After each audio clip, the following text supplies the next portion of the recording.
it's Ivy Slater, and you're listening to Her Success Story podcast, a show where gutsy businesswomen share their success journey.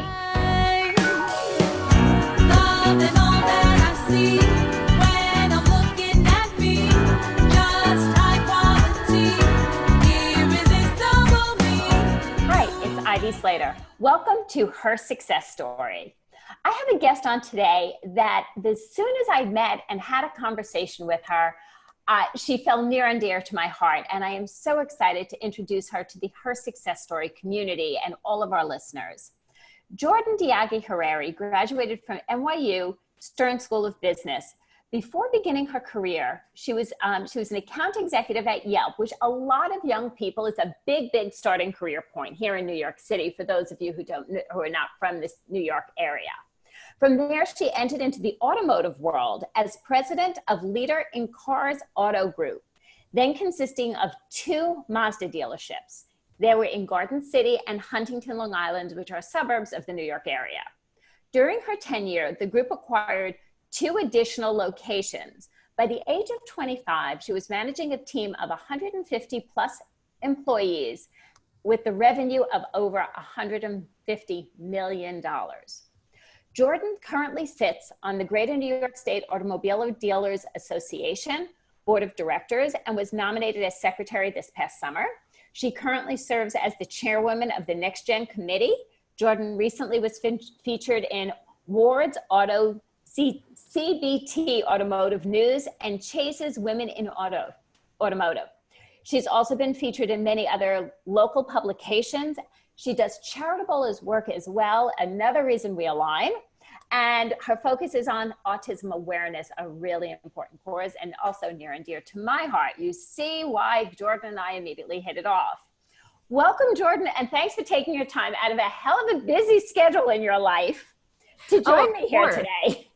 Thank you, Ivy. I'm so happy to be here. I can't thank you enough for having me. So clearly, you're at Stern School of Business, enjoying college, living in New York City, I'm going to assume, having a good old time, move into Yelp, again, great, young, fun company, great culture, and then all of a sudden you're in the automotive business. Can you connect the dots there, please? Oh, absolutely. So, like you said, Yelp is a great starting point for a lot of different young professionals getting a start in their career. It's one of those, I call them Google-esque offices. You have a whole wall of cereal, you have scooters to ride around the office and beer on tap, and it's really a fun environment. And I was just getting started in my career, making friends, networking, and getting used to that daily 9-to-5 grind. And it was about, I would say, 2 to 3 months into that job when I got a phone call from my father. And for some context, I had just graduated college. I had actually just gotten married to my husband. So a lot of changes were happening. And when I got that phone call, he kind of said to me, listen, obviously I knew about our family business that we had in the automotive dealerships.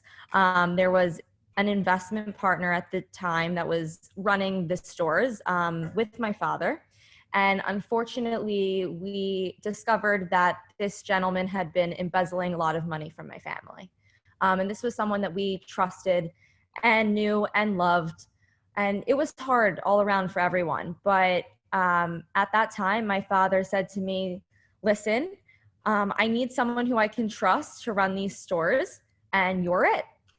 So I kind of dove in head first. I knew nothing about automotive. I didn't even know that you could finance a car at the time, which is pretty embarrassing looking back. But just to show you how little I knew about what I was getting myself into. But I was working at Yelp 5 days a week, and I was going on the weekends into the dealership on Saturday and Sunday. So I was working 7 days a week for about 2 to 3 months while I wanted to give enough notice in my job and also feel things out. And I decided, immediately after that I needed to help my family. And this is something that I wanted to do. So I, like I said, gave my notice at Yelp and started in the dealerships in December 2015. And here we are now in almost 2020. So, I think it's always assumed it's a family business, you know everything because you grew up with it. And I think sometimes it's kind of surprising how little many of us know about our quote unquote family businesses. So where was the learning curve for you in that?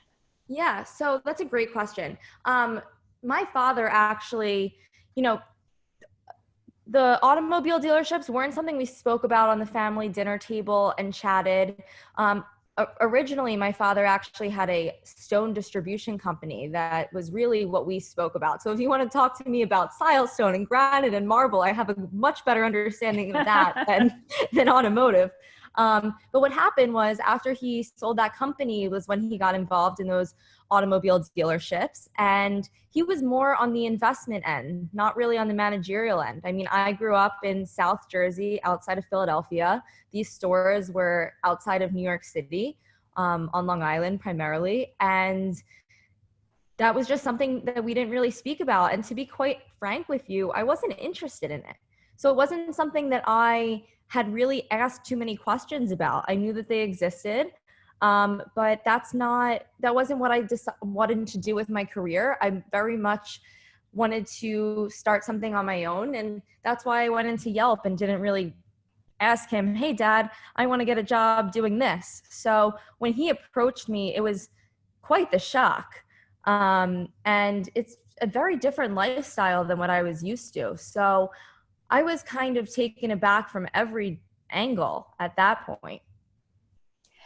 So in getting started, you walked into a business model that then had a difficult situation going on, a huge financial issue, and for lack of a better word, a young newly married girl, and saying, what do you do? How do you start navigating when you're dealing with your peers? This is a question. I'm going to turn it into a question in a second. So your peers were not your peers, right? The people you were working with were not your peers here. I'm going to assume they were easily 5, 10 to 20 years older than you. How did you handle this? And I know I'm completely deviating off our usual questions, but I think there's such interesting insight here. Oh, absolutely. And, it wasn't even 15, 20 years, Ivy. It was more like 25, 30, 35 year differences. And at Yelp, I was surrounded by people who were, of all different ages, of all different ethnicities, coming from all different places. And the dealership that I walked into was primarily, a stereotypical car dealership as it goes. I mean, people assume things about car salesmen, and everyone here can't see me, but I'm air quoting over here. They can see your picture. Salesman. It's okay. Yeah. And for lack of better terms, they were middle-aged, let's call them 50-year-old Caucasian men, and that was kind of the entire dealership. And they were for lack of a better word, old white guys. Exactly. You kind of tell it like we see it here on Her Success Story. Yes. And, obviously I'm not a 50-year-old white man. I couldn't hide that. So I really needed to prove myself and quick.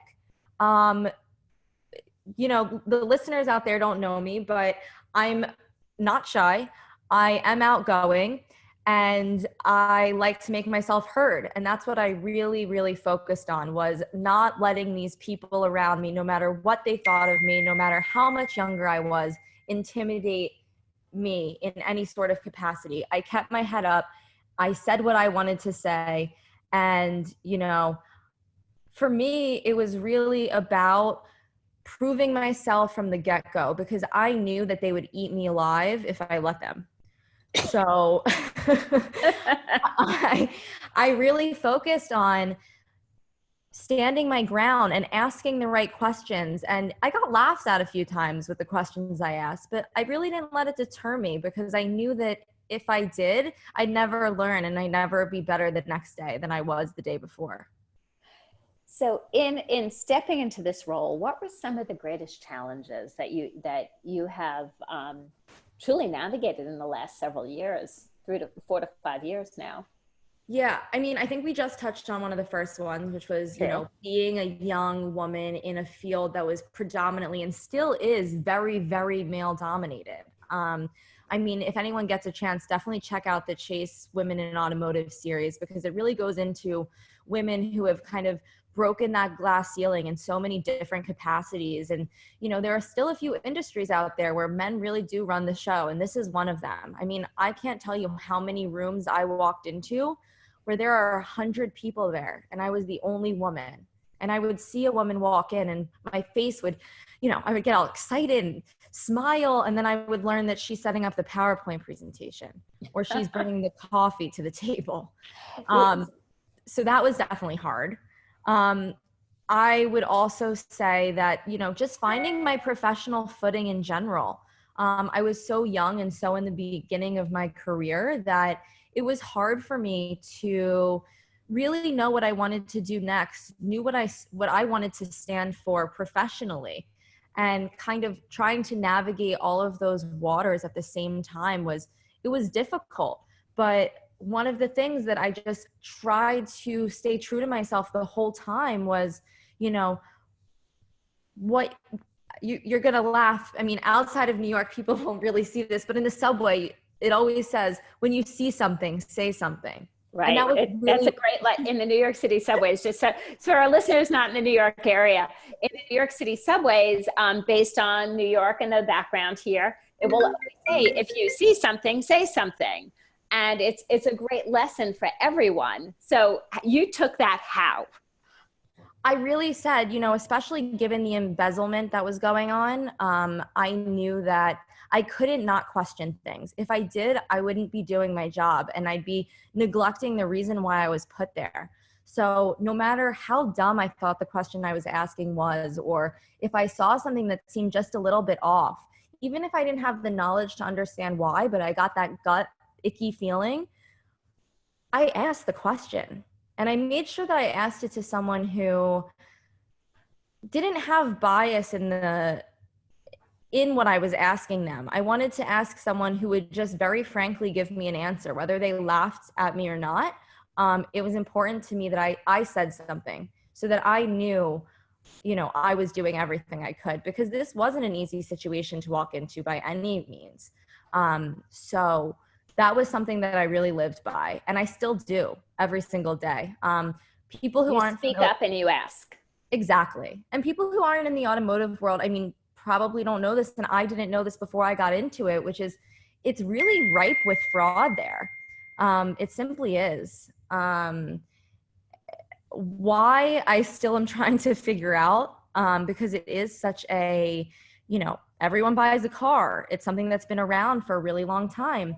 But I definitely have discovered that there are a lot of just bad characters out there. I grew up in a place where I kind of thought everyone was inherently good. I don't think that way anymore, unfortunately. Yeah.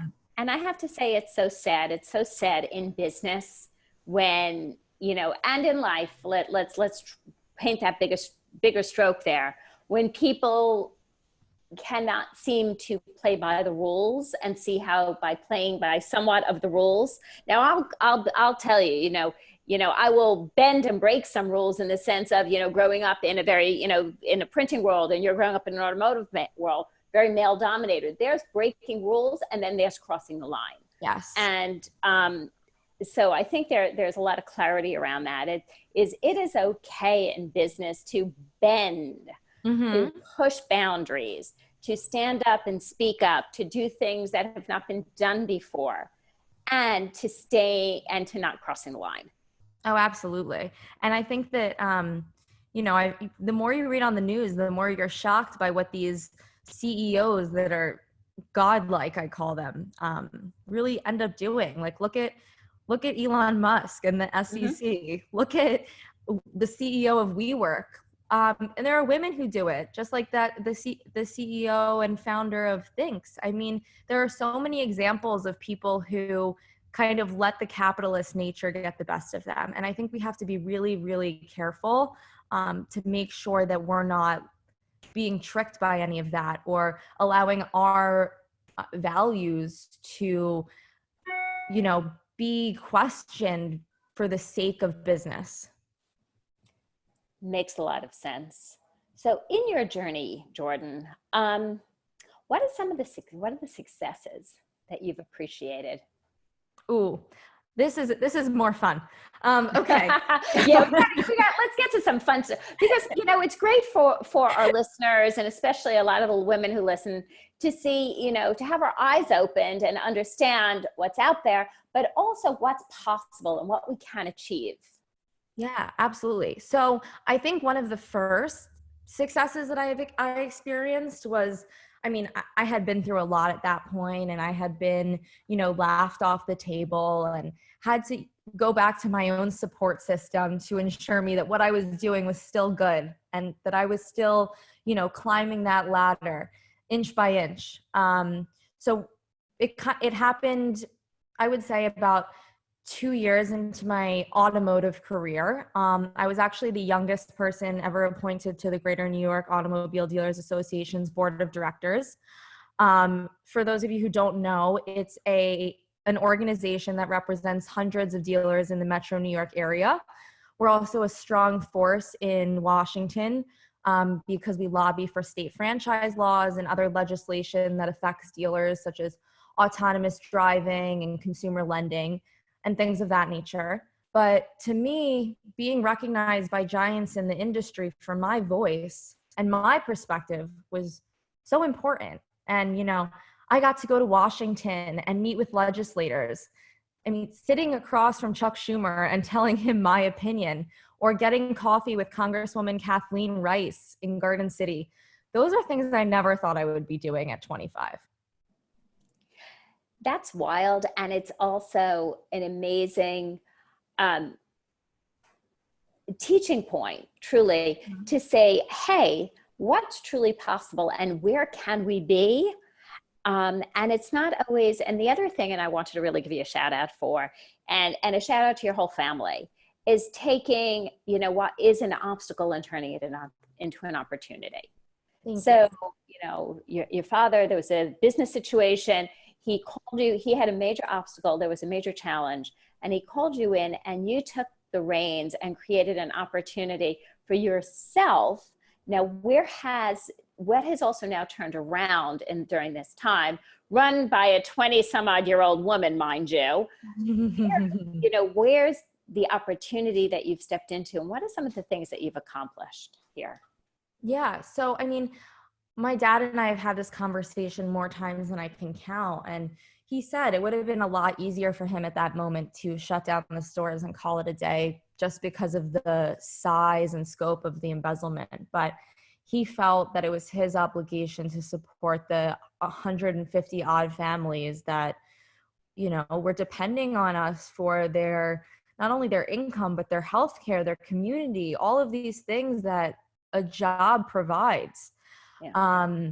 And I felt that obligation too. Once you start meeting people and talking with them, you realize how important this is to them. So I found that I had an opportunity to not only get the business to a place where I could be sure that I could continue to support these families, but to grow. And like I said, I started the job in December 2015. In September of 2016, we acquired new Rochelle Hyundai and Genesis, which is a new luxury brand created by Hyundai. So that expansion kind of gave us the opportunity to not only not have all of our eggs in one basket, because in the automotive world, if you're only a Mazda dealer and God forbid something happens and, there's a flood in Japan and no cars are getting shipped to you, you want to make sure that you have diversity there so that you can continue running your business. But it was also a way to get in front of more people and to be in another location in Westchester instead of on Long Island. And employ more people. And, we also took this opportunity to really develop our charitable organization. I think it's very important to give back to the community. And one thing I definitely think all automobile dealerships do is really support their communities, whether that's just in jobs, but really they support so many local organizations. And for me, I found that autism was was something out there that didn't get as much attention as it deserved. There are so many, charities that support cancer and that support research for so many different diseases. But I felt that autism was something that basically anyone you talk to nowadays either has a friend or a family member or a coworker that knows someone who has autism or has a child who does. And anything that we could do to kind of contribute to that cause, I thought was so important, just to get the awareness out there of how prevalent this has become. And I'm a big believer in giving to local organizations as opposed to giving to these big, Autism Speaks. There's nothing wrong with them. I don't think they're a bad organization by any means. I just feel like your dollar goes further when you are giving to someone local. So we kind of partnered with organizations near the dealerships, not only giving our money, but giving our time and touring the schools that are helping these children with disabilities. I was enthralled by the entire thing and how much people are willing to help and go the extra mile. So we partnered with different organizations and schools on Long Island, as well as little organizations like D3 Sports and Recreation in the Bronx that helps low-income families who have children with disabilities have an after-school activity to do with their children. They can't go and play baseball in a regular environment. They need a little bit of extra help. And if we could be there to give that extra help, that was really what made my job every single day worth going to. So, I want to call this out and give this a big shout out. Clearly you learned through your heritage, whether you knew anything about automobiles or not. But from hearing you speak and listening to so much of this story, what you stand for is responsibility and integrity. And that shines through and is truly become a large part of the businesswoman you are today. And to the point of incorporating and making sure that you're in local and charitable associations, organizations, making a difference in this way. Huge respect and shout out for that. Thank you. Thank you. I think it's important when you get so much support from, the community around you to give back. I think every business should be, not just socially aware and responsible for the sake of getting it back, but just because, when you're doing, I really believe, and my father has always taught me this, that if you put good out into the world, good will come back to you. Come back to you. Touche to that. Absolutely. So any crazy surprises have come your way in this journey that you've been on that you never expected to be on? And I'm sure there's at least one or two. Oh, yes. I touched on it a little bit before, but I really believed, and I think I was lucky enough, and I have to thank my parents for raising me in such an environment where I really thought everyone was good. Believe it or not, Ivy, I thought everyone was like me and you. They're not. I learned that there are actually bad people out there, and they're liars, and they're cheaters, and they're thieves, and they'll pretty much do anything to make a buck. And that really surprised me. I used to think that it was just in TV shows and Law and Order SVU that those kind of people existed. But I quickly learned that that's not the case, and that I needed to kind of be more aware and more cognizant of the person in front of me and separate the bad people from the good. That doesn't mean that everyone is bad, but it does mean that I have to be more conscious of who I'm working with and who I'm dealing with. And seeing the worst of society was really shocking to me. But I think it was one of the biggest learning experiences I had. And I think it really helped me grow. Just to give you a quick example, and I'm sorry if this bothers anyone who hears it, but I actually had someone working for me who lied to me and went so far as to tell me that his son had cancer so that he could work different hours. And I later found out that his son did not have cancer, and that the reason why he wanted to work these different hours is because he was stealing from the company left and right, hand over fist. I've had people walk into the showroom unhappy with a deal they got with a baseball bat. These are things that I never thought that I would experience. And they were shocking, absolutely dumbfounding to me. But I don't regret them for a second. I think they made me stronger. I think they made me evaluate the great people that I have in my life and how many people out there are good and are trying to work against the evil, for lack of a better term. Right. And I think what you're saying is so important to talk about, because there's really great, and unfortunately there's some evil, and every day we're faced with a choice of how we want to show up. And when we see evil, it could pull us down, or we can rise above it and make more things right. Absolutely. And that 100% sounds, especially as I've gotten to know you, how you show up. Well, thank you. You see it, you're smart, you see, you can analyze, and from there you take it and implement for the good. Thank you. I try every single day. There were many a times where I thought there was a little, you have that angel on your shoulder, and then you have the devil on the other side, and the angel saying, but you're this way, and the devil saying, yeah, but look at everybody else. That's how they act. Why don't you do that? And you have to constantly have that internal battle with yourself. But every single day, the angel wins, because that's how I was raised, and that's what I believe. And I think that there are more people out there where the angel wins than the devil. It's because it's the choice you choose to make. Yes. So before we wrap up, I want to give a shout out about something. And this is a little teaching point. So, if anybody said like, hey, Ivy, how did you enjoy and end up connecting? She's can be your daughter. Well, I'm a businesswoman, and I do go on LinkedIn, because LinkedIn is an amazing, amazing business resource. And I saw a post about her being on the board of directors. And I saw something that reflected about Chase Women in Auto. And I was like, wow, this is really cool. I would love to interview somebody like that. So we did something very, very strange. Guys, you might want to write this down. I actually reached out. And I just, reached out. We reached out, I think, on LinkedIn and Instagram. I don't know which one was picked up.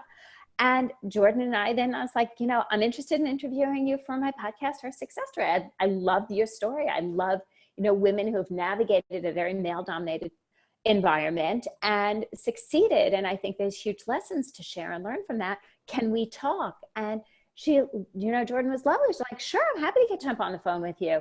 Well, we jumped on the phone. We were both in the car, and we were supposed to be like, I don't know, a 10, 15-minute phone call. And like 30 minutes later, we're talking about restaurants. We're talking about this. We're talking about things on the subway.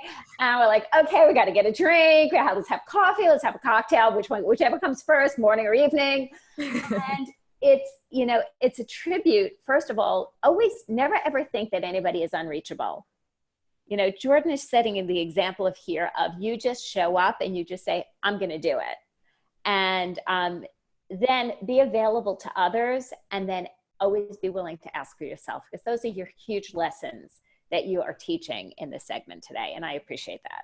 Well, thank you. And I appreciate the fact that you reached out. And I think that you taught me a lesson in there, which is, just because you don't know someone or you've never met them face to face, there's nothing wrong with sending a message and saying, hi, I read this about you, or hi, I saw your post, and I think that that's what you're doing is really awesome. And you're an example to me. So thank you, because I think that I'm going to take it upon myself to reach out to more people who I see as possible mentors and people who are really, shaking it up in the industry that they're in. So I think that you deserve a shout out as well. So thank you. Thank you. So let our listeners know, how can they follow Jordan Daiagi Harary?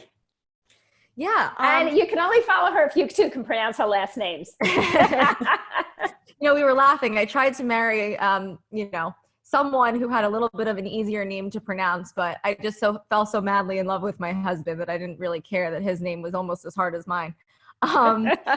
But I actually am primarily on LinkedIn as Jordan Daiagi Harary. One of the things that I kind of did give up, believe it or not, while doing this job was a lot of the social media that I was doing on Facebook and Instagram. It was hard for me a little bit. And I'm not shy about this, so I'm happy to share it with the world. I really struggled with watching what everybody else was doing while I was dealing with the embezzlement and the fraud and working 6 days, 7 days a week, over 80 hours while my friends are in Mykonos and getting home at 5 o'clock and having beer with their friends. I struggled with it a little bit, to be completely honest with all of you. And I kind of found that I was spending too much time looking at what everybody else's life was and what everybody else was doing instead of looking inward and focusing on what was important to me. So I kind of got myself off of the social media sites that I didn't think were advancing my physical and emotional health and my career. So I very much love LinkedIn because I think that people share great things about their achievements and what they're doing in their professional lives. But that's where I am right now. So find me on LinkedIn. I'm also happy to, if anyone wants to email me, you can absolutely email me at Jordan, JORDAN, at licauto.com. I'm more than happy to catch up with anyone and would love to speak to more women who are trying to break the glass ceilings in their industry. Awesome. And people, don't panic. All links are in the show notes. You don't have to worry about spellings. It's all here for you below. Jordan, thank you for being a leader and an inspiration to many, many women who are navigating the business world, and for showing that just because there's a few bad things, that you could make a hell of a lot of lemonade out of some lemons in life, and you're building a beautiful, fabulous life. And hats off to you, your husband, your family, your dad, for seeing a smart woman, even if she was a smart young woman at the time. Thank you, Ivy. I can't thank you enough for having me. And for everyone that's listening out there, keep saying what you want to say. When you see something, say something. And I hope to connect with all of you. So thank you very much, Ivy. And ladies and gentlemen, thank you for joining me here at Her Success Story. We are wrapping up the year soon with a nonprofit series all about learning more about how we can give and receive during the holidays. Stay tuned. Remember to subscribe. We come in your inbox every Monday morning. Thanks for joining us here today. See you soon. To shine.